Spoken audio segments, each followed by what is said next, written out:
اعوذ باللہ من الشیطان الرجیم بسم اللہ الرحمن الرحیم رب اشرح لی صدری ویسر لی امری واحلل عقدۃ من لسانی یفقہوا قولی اللہم ارنا الحق حقا وارزقنا اتباعہ وارنا الباطل باطلا وارزقنا اجتنابہ آمین یا رب العالمین۔ سال 2018 مارچ کی 23 تاریخ، سورہ مائدہ کی آیت نمبر 13۔ اللہ تعالیٰ کا ارشاد گرامی ہے، فَبِمَا نَقْضِهِم مِّيثَاقَهُمْ لَعَنَّاهُمْ وَجَعَلْنَا قُلُوبَهُمْ قَاسِيَةً۔ پچھلی آیت نمبر 12 میں بنی اسرائیل سے اور یہود سے خصوصاً جو وعدہ کیا گیا تھا اس کا ذکر ہے، اس پہ انعامات کا ذکر ہے، اور اگر کوئی اس کو فالو نہیں کرے گا تو اس کے ساتھ کیا معاملہ ہوگا۔ اب حقیقت حال بتائی جا رہی ہے کہ ہوا کیا اصل میں، تاریخی طور پہ کیا ہوا تھا۔ تو فرمایا کہ فَبِمَا نَقْضِهِم مِّيثَاقَهُمْ، تو پھر وہ جو یہود کی پرانی عادت کہ وہ کسی وعدے کا پاس نہیں کرتے، اللہ سے کیے ہوئے وعدے کا یا نبیوں سے کیے ہوئے وعدے کا، فَبِمَا نَقْضِهِم مِّيثَاقَهُمْ، تو ان کے توڑ ڈالنے کی وجہ سے اپنے عہد کو، نقضہ توڑ دینا، میثاق عہد، تو ان کا یہ جو عہد آیت نمبر 12 میں جس کا ذکر آیا، اس عہد کو، اس وعدے کو، اس میثاق کو توڑ ڈالنے کی وجہ سے، اس پر عمل نہ کرنے کی وجہ سے، لعناہم، ہم نے ان پر لعنت کر دی۔ لعنت کہتے ہیں اپنی رحمت سے دور کر دینا، دفع کر دینا۔ وَجَعَلْنَا قُلُوبَهُمْ قَاسِيَةً، اور پھر ان پر جو پھٹکار پڑی یا اس کے بدلے میں ان کے دلوں کو سخت کر دیا۔ دل کا سخت ہو جانا بہت بڑی پھٹکار ہوتی، بہت بڑی لعنت ہوتی۔ انسان بہت سی اچھی چیزوں سے محروم ہو جاتا ہے اگر اس کو اللہ کا تقویٰ دکھایا جائے، اللہ کا خوف دلایا جائے، وہ اس کے دل پہ اثر نہیں کرتا۔ غریبوں کو، مسکینوں کو اور گرے پڑے پسے ہوئے طبقات کو دیکھ کر اس کا دل نرم نہیں ہوتا۔ دل کے اندر سے جتنی خصوصیات ہیں نیکی کی، اچھائی کی، جو دل کا خاصہ ہے، وہ ساری ختم ہو جاتی ہیں، اور قاسیہ ہونے کی وجہ سے دل پتھر کی طرح ہو جاتا، دل نہیں رہتا بلکہ ایک پتھر بن جاتا۔ اس کا ذکر سورہ بقرہ میں بھی ہو چکا کہ ان کے دل جو ہیں پتھر ہو گئے۔ تو وعدہ پورا نہ کرنے کی وجہ سے اللہ کی لعنت اور دل کا سخت ہو جانا، یہ دو عذاب نازل ہوئے ان پر۔ یحرفون الکلم عن مواضعہ، تو وہ کیا کرتے تھے کہ کلمے کو یا کلمات کو بدل دیتے تھے اپنے اصل مقام سے۔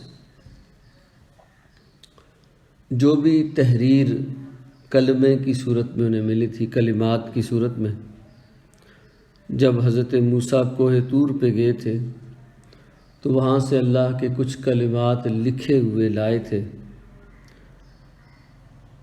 پتھر کی تختیوں پہ، 10 کمینڈمنٹس اس کو کہتے ہیں، احکام 10 وہ لکھے ہوئے لائے تھے، اور وہ پتھر پر آگ کے ذریعے ایک تحریر لکھی ہوئی تھی۔ تورات یا شریعت موسوی صرف اس پتھر کی لکھی ہوئی تختیوں پر مشتمل نہیں تھی، بعد میں بھی احکامات اور وحی حضرت موسیٰ پہ نازل ہوتی رہی۔ یہ اس وقت جو اولڈ ٹیسٹمنٹ ہے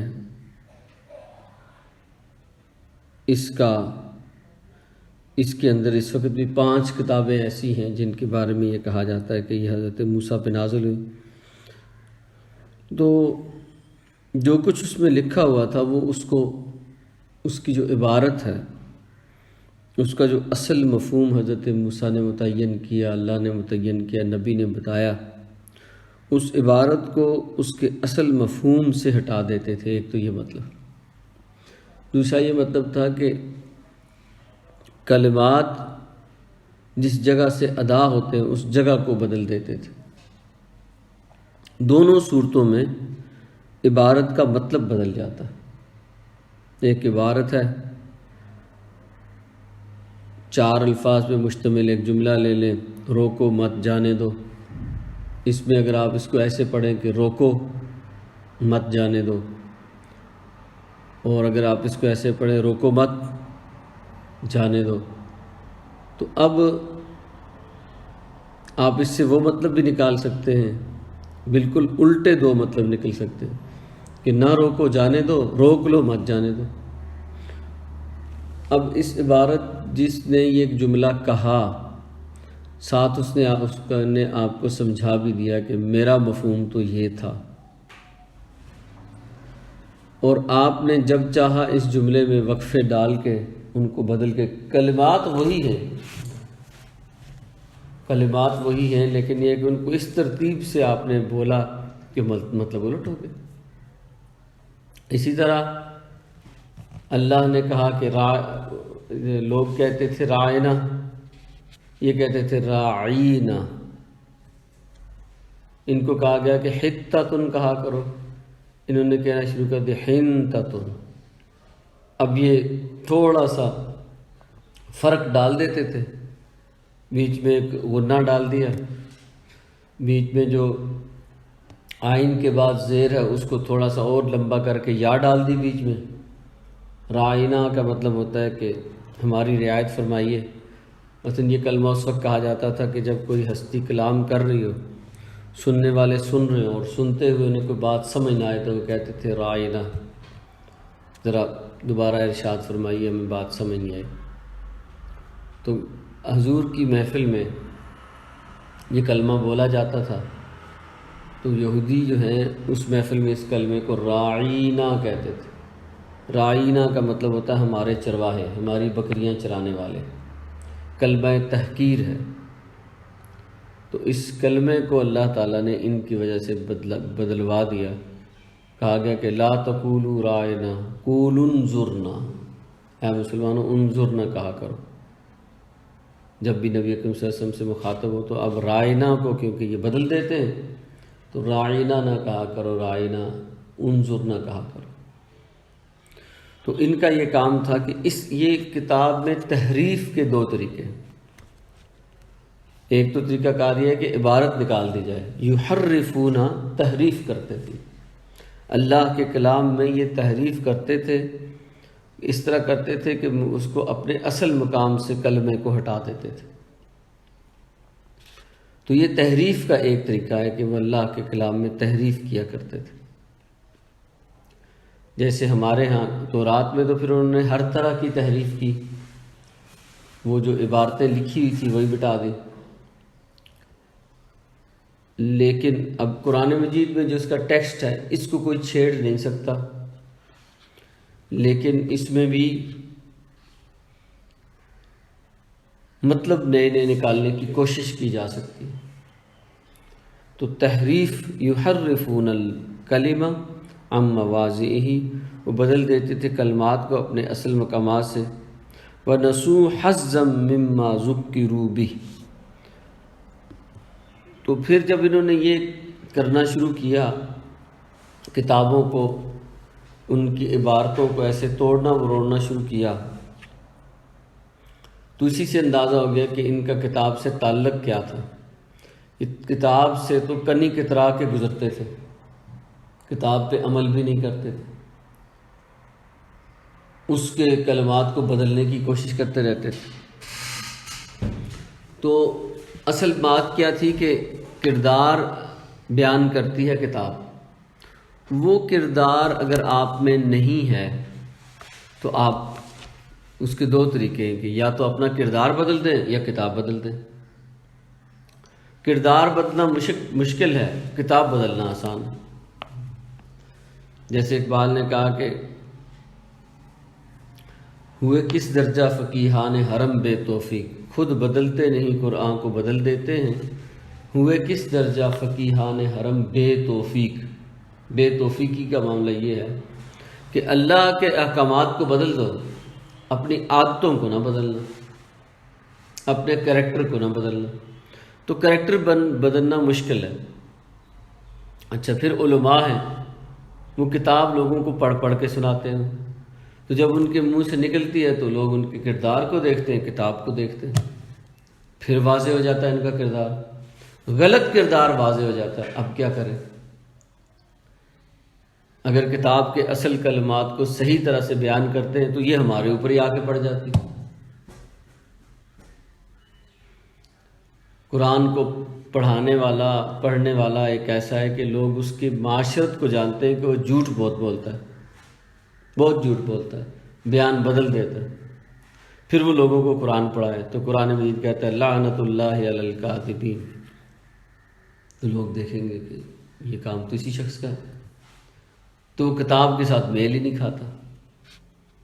اب کیا کرے کہ یہ آیت نہ پڑھا کرے، وہ جب یہ آیت آئے تو اس کے اوپر سے گزر جایا کرے، یا اس کا کوئی اور مطلب گھڑ لے اپنے پاس،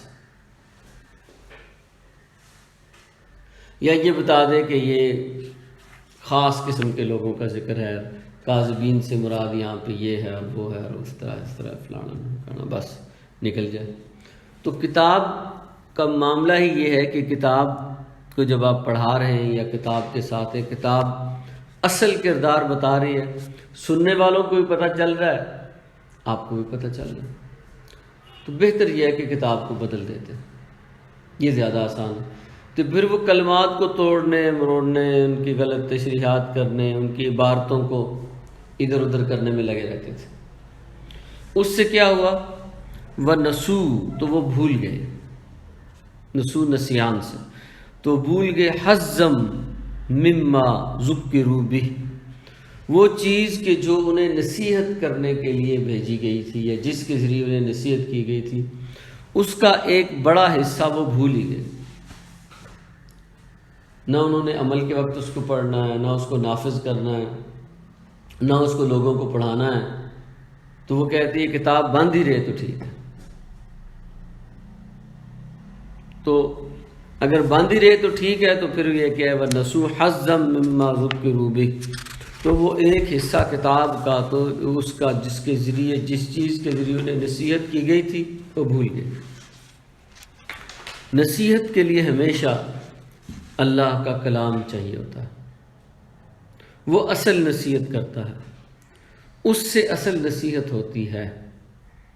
جب امتیں تباہ ہوتی ہیں، برباد ہوتی ہیں، ان کی اخلاقی اور کردار کی حالت جب گر جاتی ہے اور وہ اس کو نہیں سنبھال پاتی اور سنبھالنا بھی نہیں چاہتی، تو وہ ہمیشہ کتاب کو بھلا دیتی۔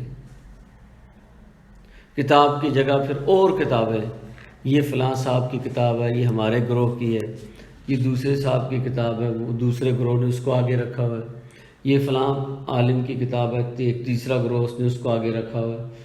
تو جو اللہ کی کتاب ہے وہ الماری میں بند پڑی ہے۔ کیوں؟ یہ کتاب خطرناک ہے، یہ مشکل کام بتاتی ہے، یہ خود ہمارے اوپر لانتیں کرتی ہے، یہ ہمیں ایکسپوز کر دیتی ہے۔ جب ہم اس کو پڑھتے ہیں تو یہ ہمارا کچا چٹا کھول دیتی ہے، ہمارے غلط کردار کے اوپر جو پردے ہم نے خود ڈال رکھے ہیں، یہ ان پردوں کو اٹھا کے لوگوں کو دکھا دیتی ہے کہ یہ بندہ تو ایسا ہے، تو بھائی یہ کتاب نہیں چلے گی۔ اس کے بجائے کو خوبصورت سی قصے کہانیوں کی کتابیں گھڑ لو، انہی سے دعوتیں دو، انہی سے تبلیغیں کرو، وہی لوگوں کو پڑھاؤ، اور اللہ خیر سمجھو۔ قرآن نہیں پڑھانا، کیونکہ پھر جو مشن آپ نے مقرر کیا ہے کسی جماعت کا، کسی گروہ کا، کسی فرقے کا، تو وہ تو آپ نے فرقہ بنایا، آپ نے جماعت بنائی، آپ نے اس کا مشن مقرر کیا، اس میں قرآن پڑھاؤ تو قرآن تو اپنا مشن بتائے گا، اور وہ اس کا مشن آپ کے مشن سے ٹکرا جائے گا، اس کا طریقہ آپ کے طریقے سے ٹکرا جائے گا، نتیجتاً وہ گروہ بکھر جائے گا اگر قرآن پڑھایا تو، یہ نہیں پڑھانا۔ تو وہ خاص کتاب، اس کا کوئی بھی الف بے جیم دال کوئی بھی نام ہو، ان کتابوں کے نام ہمیں پتہ ہے۔ انہوں نے، یہودیوں نے بھی اپنے لیے تالمود بنا لی تھی، ہمارے پاس بھی کتابیں ہیں، اور یہ کتابیں بنتی رہتی ہیں، مٹتی رہتی ہیں۔ آج سے 100 سال پہلے کچھ اور کتابیں تھیں، آج کچھ اور کتابیں جو گروہوں نے، فرقوں نے، مسلکوں نے اپنے سینے سے لگائی ہوئی ہیں، اور 100 سال گزرے گا نئی کتابیں آ جائیں گی۔ یہ کتاب اپنی جگہ جو ہمارے ہاتھ میں اس وقت قرآن مجید، یہ محفوظ رہے گی، لیکن اس کو وہ امت کے جو زوال اور تباہی اور بربادی کا شکار ہوگی، جس پہ اللہ کی لعنت ہوگی، وہ امت اس کتاب کو چھوڑ دے گی۔ وَلَا تَزَالُ تَطَّلِعُ عَلَىٰ خَائِنَةٍ مِّنْهُمْ إِلَّا قَلِيلًا مِّنْهُمْ، آپ ہمیشہ خبر پاتے رہیں گے۔ وَلَا تَزَالُ تَطَّلِعُ، آپ اکثر مطلع ہوتے رہیں گے، آپ کو خبر ملتی رہے گی، عَلَىٰ خَائِنَةٍ مِّنْهُمْ، ان کی طرف سے خیانت کی۔ جو قوم اتنی جری ہو جائے کہ جو اللہ کے ساتھ خیانت کر دے، اللہ کا جو پیغام ہے اسی کو بدل دے، تو وہ کسی اور معاہدے کا خیال رکھے گی کسی نبی کے ساتھ آپس میں؟ بالکل بھی نہیں۔ تو نبی اکرم صلی اللہ علیہ وسلم کو، یہ مدنی صورت ہے، 3 قبیلے وہاں یہودیوں کے آباد ہیں، ان کے ساتھ نبی اکرم صلی اللہ علیہ وسلم کے معاہدے ہیں، اور کہا گیا کہ یہ آپ کو اکثر خبر ملتی رہے گی کہ یہ آپ کے معاہدوں کو توڑتے رہیں گے، یہ خیانت کرتے رہیں گے، یہ کبھی ایمانداری سے کام نہیں کریں گے۔ الا قلیلا منہم، ہاں البتہ ان میں بھی تھوڑے ہیں کہ جو اپنے معاہدوں کی پاسداری کریں گے، ان کا خیال رکھیں گے، لیکن زیادہ لوگوں کا یہ معاملہ ہے کہ وہ اس کا خیال نہیں رکھیں گے۔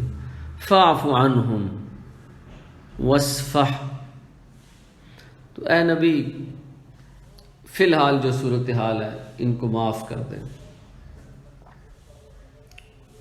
ان سے چشم پوشی کریں، درگزر کریں، آگے چل کے ان کا اپنا کردار انہیں برباد کرنے کے لیے کافی ہو جائے گا، یہ خود تباہی کے دہانے پہ کھڑے ہیں۔ آپ نے ابھی ان کے کلا کما کرنے کے لیے کوئی اقدامات نہیں کرنے، اصل ہم نے آپ کو بتا دیے، ابھی آپ انہیں رہنے دیں۔ فاعف عنہ، اعفا کہتے ہیں، مطلب حدیث میں حکم ہے اعف اللحیہ، داڑھی کو بڑھاؤ، فاعفو کہتے ہیں چھوڑ دو، لمبا ڈال دو، نہ گرفت کرو۔ مثلا ابھی کسی کا کوئی معاملہ آپ کے سامنے آ گیا، آپ ایک دم اس کی انکوائری کال کر لیں، ایک دم طلب کر لیں، ایک دم فیصلہ فرما دیں، فیصلہ فرما کے ایک دم سزا کا حکم جاری کر دیں، اس کے مقابلے میں معاف کر دیں۔ فاعفو عنہم، ان کے اس معاملے کو لمبا ڈال دیں، معاف کر دیں، چھوڑ دیں، ابھی ان کی انکوائری نہ کریں، ابھی ان کا مقدمہ نہ چلائیں، ابھی ان کو اس کی سزا نہ دیں۔ وصفح، کیا کریں؟ ایسے کر دیں، صفحہ کہتے ہیں، یہ دیکھو یہ پیج ہے، اس کی ایک سائڈ کو صفحہ کہتے ہیں، اور یہ دوسری سائڈ، ایک ورقے میں 2 صفحے ہوتے ہیں، تو ایک جانب ہو جانا، آنکھ جو ہے آپ کی دیکھ رہی ہے لیکن آپ ایسے کر دیں جیسے کہ نہیں دیکھا، اس کو اردو میں کہتے ہیں دیکھی اندیکھی کر دیں، درگزر کر دیں۔ معاف کرنے کے لیے پھر یہ کرنا پڑتا، درگزر کرنا پڑتا۔ کچھ لوگ ہیں، آپ کی اولاد ہے، اس کے لیے بھی سورہ تغابن میں یہی الفاظ آئے، فاعف عنہم، کہ آپ ان کے معاملہ اولاد کی تربیت ہے اس میں بھی معاملے کو لمبا ڈال دیں، وصفہ، چشم پوشی کر دیں۔ اولاد کوئی کام کر رہی ہے، کوئی بچہ کوئی کام کر رہا، اگر آپ نے ایک دم پکڑ لیا اس کو وہیں، تو پھر وہ ایک پردہ ہے جو باپ اور بیٹے کے شرم و حیا کا ہے، وہ شاید پھٹ جائے۔ آپ کسی جگہ پہ اچانک پہنچ گئے اور کوئی ایسا کام ہو رہا ہے کہ جو نہ ہونا چاہیے تھا، اور اولاد کو بھی ڈر ہے آپ کے سامنے نہ کرتی، لیکن اب آپ پہنچ گئے تو آپ درگزر کر جائیں تو اولاد بھی یہ سمجھے گی کہ ابھی تک ان کو پتہ نہیں چلا۔ تو وہ جو ایک شرم و حیا کا پردہ وہ تو قائم رہے گا، لیکن آپ بعد میں اقدام کر لیں گے اس کا، تاکہ وہ پردہ قائم رہے، اولاد اتنی جری نہ ہو۔ بیٹے کو آپ نے دیکھا سگریٹیں پی رہا ہے، تو اگر پکڑ لیا یا دیکھ لیا تو کہے گا چلو اب والد صاحب نے دیکھ لیا تو اب ان کے سامنے ہی پیو۔ لیکن آپ وہاں سے گزرے تو آپ نے ایسے کیا کہ جیسے اس نے آپ کو دیکھ کے ایسے رکھ لی، آپ کو پتہ تو چل گیا دھواں چڑھتے ہوئے، لیکن آپ نے بھی جیسے دیکھی نہیں، تو بھی آپ نکل جائیں گے وہاں سے، کہے گا شکر ہے یار، ورنہ آج تو پکڑے گئے تھے، مارے گئے تھے۔ پکڑا تو وہ گیا، لیکن آپ نے وصفہ سے کام لیا۔ تو کہا ان کا بھی کہ فاعف عنہم وصفہ، ان کی اس بات کو لمبا ڈال دیں، چشم پوشی کر دیں، درگزر سے کام لیں۔ ان اللہ یحب المحسنین، بے شک اللہ تعالیٰ احسان کرنے والوں کو پسند کرتے۔ آپ ان پہ یہ احسان کی روش کریں گے کہ آپ ایک دم ان کو پکڑ نہیں لیں گے۔ وہ جو انگریزی کا محاورہ ہے نپ دا ایول ان دا بڈ، یہ جو برائی ہے اس کو شروع سے روک لو اور پکڑ لو، وہ نہیں کرنا، بلکہ ان کو لمبا ڈال دینا ہے، درگزر کر دینا۔ فی الحال آگے ان کا وقت جو ہے وہ آنے والا ہے، اور وہ پھر دیکھا گیا کہ مدینہ سے تینوں یہودی قبائل ان کو نکلنا پڑا، اور ایک قبیلہ بنو قریظہ تو ایسا تھا کہ اس کی تمام جو مرد ہیں ان کو قتل کیا گیا، اور یہ سزا ان کو تورات کے مطابق ملی، کہ تورات میں لکھا ہے کہ اگر کوئی شخص غداری کرے تو اس کی سزا قتل ہے۔ تورات منگوائی گئی، انہوں نے کہا کہ ہمارا یہ جو معاملہ ہے اس پہ ہماری شریعت کے مطابق فیصلہ کیا جائے۔ تورات منگوائی گئی، کھلوائی گئی، ان کا عالم بلایا گیا، اس نے اس آیت پہ جہاں وہ لکھا تھا اس پہ ہاتھ رکھ دیا، تو اس کو کہا گیا کہ یہاں سے ہاتھ اٹھاؤ، اس کے نیچے یہ سزا لکھی ہوئی تھی۔ تو ان کی تورات کے مطابق، ان کا کیونکہ خواہش یہی تھی، تو اس کے مطابق ان کے تمام مردوں کو قتل کروایا گیا۔ البتہ عورتوں، بچوں، بوڑھوں کو جو جنگ نہیں کر سکتے تھے ان کو کچھ بھی نہیں کہا گیا، اور تمام لوگ جو ہیں وہ مدینے سے ہجرت کر گئے۔ یہ فائدہ ہوا فاعف عنہم وصفہ، کہ آپ انہیں ذرا درگزر کر دیں، جانے دیں۔ اقول قولی ھذا واستغفر اللہ لی ولکم ولسائر المسلمین والمسلمات۔